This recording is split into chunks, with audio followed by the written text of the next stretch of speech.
Viewers, ডিম গুলিয়ে নিয়েছি, পেঁয়াজ, কাঁচামরিচ, একটু রসুন, লবণ দিয়ে ডিম ভাজি করব। একটা পুষ্টিকর সরিষার তেল দিয়ে দিয়েছি, পুষ্টিকর ডিম ভাজি। দেখেন, এতে দিয়ে দিলাম।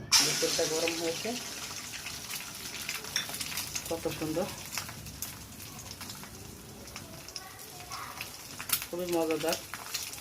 কেউ কোনো কিছু না থাকলে হঠাৎ করে কেউ আসলে এরকম ডিম ভাজি বেশি করে পেঁয়াজ দিয়েও তৈরি করতে পারেন, কম পেঁয়াজ দিয়ে তৈরি করতে পারেন, খুব মজার হবে।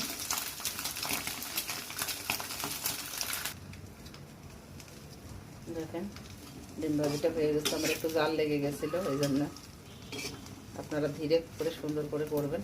আরও খুব মজাদার, পুষ্টিকর। আমি এখন তুলে পরিবেশন করব। চুলাটা অফ করে দিলাম। হ্যাঁ, হয়ে গেছে গরম গরম ডিম ভাজি সরিষার তেল। দেখেন কত বড় হয়েছে। প্লিজ সাবস্ক্রাইব করবেন, সপ্তর্ষি দাস ব্লগ চ্যানেলের সাথে থাকবেন।